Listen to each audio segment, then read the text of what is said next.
नमस्कार दोस्तों, स्वागत है आपका साइट फॉर वर्ल्ड के ऑफिशियल लर्निंग प्लेटफॉर्म पर, जहां स्टूडेंट्स और जॉब सीकर्स के लिए करियर, टेक्नोलॉजी और प्लेसमेंट से जुड़ी इंडस्ट्री ओरिएंटेड और प्रैक्टिकल नॉलेज दी जाती है। अगर आप अपनी स्किल्स को नेक्स्ट लेवल तक ले जाना चाहते हैं तो आप बिल्कुल सही जगह पर आए हो। चलिए शुरू करते हैं आज का इम्पोर्टेंट सेशन। नमस्ते स्टूडेंट्स, आज का टॉपिक है कॉटलिन कलेक्शंस और अरेज। रेडी हो? फोकस मोड ऑन है ना? मोबाइल साइड में रख दिया? स्क्रीन पे ध्यान है? चलो शुरू करते हैं। अच्छा, तो ये रहा आज का हमारा रोड मैप। सबसे पहले समझेंगे कि ये कॉटलिन कलेक्शंस आखिर हैं क्या, फिर इसके जो 3 मेन टाइप्स हैं, लिस्ट, सेट और मैप, उनमें डीप डाइव करेंगे। उसके बाद एक बहुत important topic, mutable versus read only.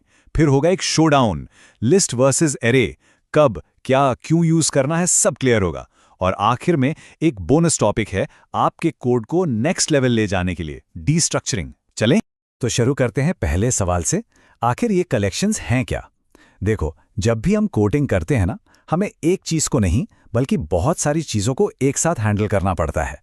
सोचो, आपको एक क्लास के सारे स्टूडेंट्स के नाम स्टोर करने हैं, या फिर एक शॉपिंग कार्ट के सारे आइटम्स। इन सबको अलग अलग वेरिएबल में तो नहीं रखोगे ना? बस यहीं पर कलेक्शंस काम आते हैं। एकदम सिंपल शब्दों में, कलेक्शन एक ऐसी कंटेनर या ग्रुप है जिसमें आप एक जैसे मल्टीपल आइटम्स रख सकते हो सकता है इसमें 0 आइटम्स हों या हजारों। और ये कोई सिर्फ कॉटलिन की चीज नहीं है, ये कॉन्सेप्ट इतना जरूरी है कि आपको हर प्रोग्रामिंग लैंग्वेज में मिलेगा ही मिलेगा। तो अब इसके में टाइप से मिलने के लिए तैयार हो। इनको आप कॉटलिन के 3 मस्केटियर्स या सुपर हीरोज भी समझ सकते हो। ध्यान से सुन रहे हो ना? चलो देखते हैं।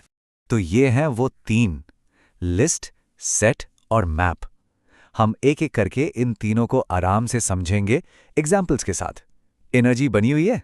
रेडी हो नेक्स्ट स्टेप के लिए? Let's go. चलो सबसे पहले बात करते हैं लिस्ट की।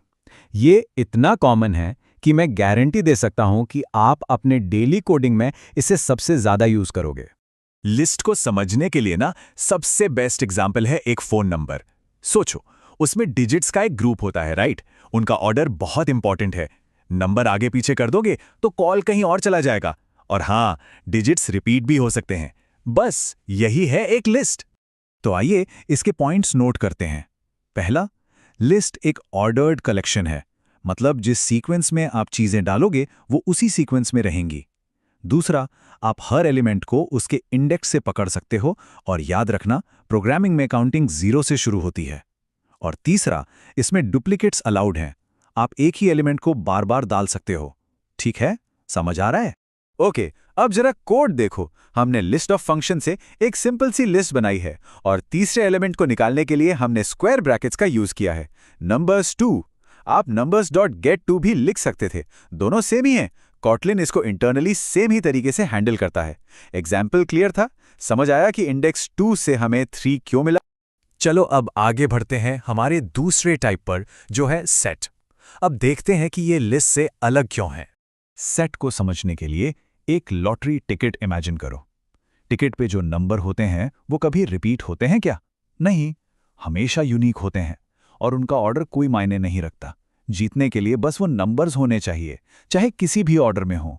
बस यही है सेट का फंडा। तो सेट की खास बातें क्या हैं? सबसे पहली और सबसे जरूरी, इसमें सिर्फ यूनिक एलिमेंट्स होते हैं, डुप्लीकेट्स अलाउड हैं ही नहीं। दूसरा, इनका ऑर्डर जनरली इंपॉर्टेंट नहीं होता, मतलब आप ये नहीं बोल सकते कि पहले कौन आएगा दूसरे पे कौन। और हां, इसमें आप एक नल एलिमेंट रख सकते हो। क्लियर है या कंफ्यूज हो? ओके, आगे बढ़ते हैं हमारे तीसरे और आखिरी कोर टाइप पर। यह है मैप। और ये लिस्ट और सेट से काफी अलग है, क्योंकि ये डेटा को की वैल्यू पेयर्स में स्टोर करता है।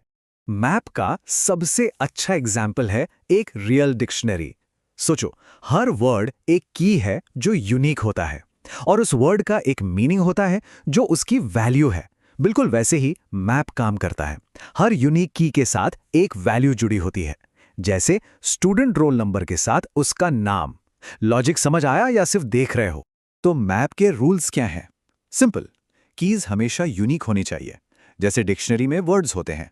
लेकिन वैल्यूज डुप्लीकेट हो सकती हैं, मतलब 2 अलग अलग कीज की वैल्यूज सेम हो सकती है। और एक टेक्निकल पॉइंट याद रखना, मैप असल में कलेक्शन इंटरफेस का हिस्सा नहीं है, ये एक अलग स्ट्रक्चर है, पर इसको कॉटलिन के कोर कलेक्शंस में ही गिना जाता है। ओके, अब एक छोटा सा टेस्ट।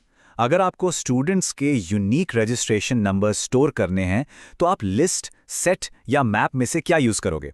सोचो जरा। बिल्कुल सही, आप सेट यूज करोगे क्योंकि रजिस्ट्रेशन नंबर्स हमेशा यूनिक होते हैं। अभी का सीखा समझ आया? इस स्टेप का पर्पस समझ आया? चलो अब एक बहुत बहुत इंपॉर्टेंट टॉपिक पे आते हैं। ये चीज इंटरव्यूज में जरूर पूछी जाती है, तो स्क्रीन पे पूरा ध्यान। टॉपिक है mutable versus read only collections. Kotlin में ना हर कलेक्शन के दो रूप होते हैं। एक है रीड ओनली, जैसे लिस्ट, सेट, मैप। इनको आप एक बार बना दो तो उसके बाद चेंज नहीं कर सकते, इसलिए ये सेफ माने जाते हैं। दूसरा रूप है म्यूटेबल, जैसे mutable list, mutable set, mutable map. इनमें आप बाद में नए एलिमेंट्स डाल सकते हो, पुराने हटा सकते हो या अपडेट कर सकते हो, इसलिए ये फ्लेक्सिबल होते हैं। फोकस बनाओ है। अब ये कोड बहुत ध्यान से देखना। हमने लिस्ट को वैल से डिक्लेयर किया है, जिसका मतलब होता है कि ये कांस्टेंट है, लेकिन फिर भी हम उसमें डॉट ऐड करके एक नया एलिमेंट डाल पा रहे हैं। ऐसा कैसे? देखो, वैल सिर्फ उस लिस्ट के रेफरेंस को कांस्टेंट बनाता है, उसके अंदर के कंटेंट को नहीं। मतलब आप नंबर्स को कोई नई लिस्ट असाइन नहीं कर सकते, पर जो लिस्ट है उसके अंदर चेंजेस कर सकते हो। ये एक बहुत इंपॉर्टेंट कॉन्सेप्ट है। अभी आप क्या करोगे? वीडियो पॉज करो और इसको खुद ट्राई करो। गलती होगी तो सीखोगे। ओके, अगला टॉपिक, लिस्ट वर्सेस अरे, द शोडाउन। ये एक ऐसी चीज है जिसमें बहुत सारे डेवलपर्स कंफ्यूज रहते हैं। तो चलो आज इसको हमेशा के लिए क्लियर करते हैं। तो इस टेबल में इनका हेड टू हेड कंपैरिजन है। मोटी मोटी बात यह है, अरे एक क्लास है और लिस्ट एक इंटरफेस। अरे हमेशा म्यूटेबल होता है, पर सबसे बड़ा फर्क है साइज का। अरे का साइज फिक्स्ड होता है, एक बार बना दिया 10 साइज का तो वो 10 का ही रहेगा, जबकि म्यूटेबल लिस्ट का साइज डायनामिक है, आप उसको छोटा बड़ा कर सकते हो। स्पीड ठीक है या फास्ट लग रहा है? लेकिन आखिर में बात आती है परफॉर्मेंस पर, और यहां से गेम सीरियस हो जाता है। अगर इंटरव्यू में आपसे यह सवाल पूछा गया तो क्या आप जवाब दे पाओगे? चलो देखते हैं इसका आसान जवाब। अब स्क्रीन पर देखो और शॉक होने के लिए तैयार हो जाओ। अगर आपको 1 मिलियन इंटीजर स्टोर करने हैं तो एक स्पेशल इंट अरे सिर्फ 4 MB मेमोरी लेगा, वहीं एक नॉर्मल लिस्ट इवेंट पूरे 20 MB लेगा, 5 गुना ज्यादा। क्यों? क्योंकि लिस्ट हर नंबर के लिए एक एक्स्ट्रा ऑब्जेक्ट बनाता है, जिससे मेमोरी वेस्ट होती है। जिन ऐप्स में परफॉर्मेंस सबसे जरूरी है वहां ये बहुत बड़ा फर्क ला सकता है। और बात सिर्फ मेमोरी की नहीं है, स्पीड की भी है। प्रिमिटिव अरेज पर कैलकुलेशंस लिस्ट के मुकाबले 25% तक तेज हो सकती हैं। तो सिंपल सा रूल है, जब परफॉर्मेंस सबसे जरूरी हो और आप सिंपल टाइप्स जैसे इंट, डबल, फ्लोट के साथ काम कर रहे हो तो हमेशा इंट अरे, डबल अरे जैसे स्पेशलाइज्ड प्रिमिटिव अरेज ही यूज करो। चलो अब सब सीरियस बातें छोड़कर एक बोनस टॉपिक देखते हैं। ये एक प्रो कोडर वाली टेक्निक है जो आपके कोड को एकदम क्लीन बना देगी। नाम है डीस्ट्रक्चरिंग। एनर्जी बनी हुई है, माइंड दे रही है। डीस्ट्रक्चरिंग का मतलब है किसी ऑब्जेक्ट को खोलकर उसके अंदर की चीजों को अलग अलग वेरिएबल्स में डालना। यहां देखो, person.name और person.age लिखने की जगह हमने सीधा नेम और एज नाम के वेरिएबल्स बना लिए एक ही लाइन में। पर्दे के पीछे कॉटलिन इसके लिए कंपोनेंट 1 और कंपोनेंट 2 जैसे फंक्शंस यूज करता है। इससे कोड बहुत साफ सुथरा लगता है। और इसका सबसे बेहतरीन यूज होता है जब आप मैप के ऊपर लूप चलाते हो। देखो, फॉर लूप के अंदर ही आप की और वैल्यू को अलग अलग वेरिएबल्स में निकाल सकते हो। कितना साफ और पढ़ने में आसान कोड है। इसको नोट किया? ये टेक्निक आपके बहुत काम आने वाली है। तो आज हमने क्या क्या सीखा, चलो जल्दी से रिवाइज करते हैं। पहला, हमने लिस्ट, सेट और मैप 3 कोर कलेक्शन टाइप्स को समझा। दूसरा, हमने कलेक्शंस के 2 रूप देखे, रीड ओनली और म्यूटेबल। तीसरा, हमने सीखा कि जब परफॉर्मेंस की बात आती है तो प्रिमिटिव अरेज जैसे इंट अरे हमेशा लिस्ट के अंदर इंट से जीतते हैं। और आखिरी में हमने डीस्ट्रक्चरिंग की सुपर पावर देखी। सब कुछ क्लियर है? तो अब मेरी बारी खत्म और आपकी बारी शुरू। आपका काम है इन सब चीजों की प्रैक्टिस करना। सिर्फ वीडियो देखने से आप कोडर नहीं बनोगे। रिजल्ट चाहिए या सिर्फ सर्टिफिकेट? तो अब इस नई नॉलेज के साथ आप आगे क्या बनाओगे? एक्सपेरिमेंट करो, अलग अलग कलेक्शंस ट्राई करो, देखो परफॉर्मेंस में क्या फर्क पड़ता है। और हां, अगर कोई भी डाउट है तो कमेंट सेक्शन में पूछने से मत डरना। अगले सेशन में हम कुछ और एडवांस तो हमारे चैनल को सब्सक्राइब कीजिए और वीडियो को अपने दोस्तों के साथ शेयर जरूर कीजिए। कमेंट सेक्शन में अपना डाउट या नेक्स्ट टॉपिक लिखना मत भूलिएगा।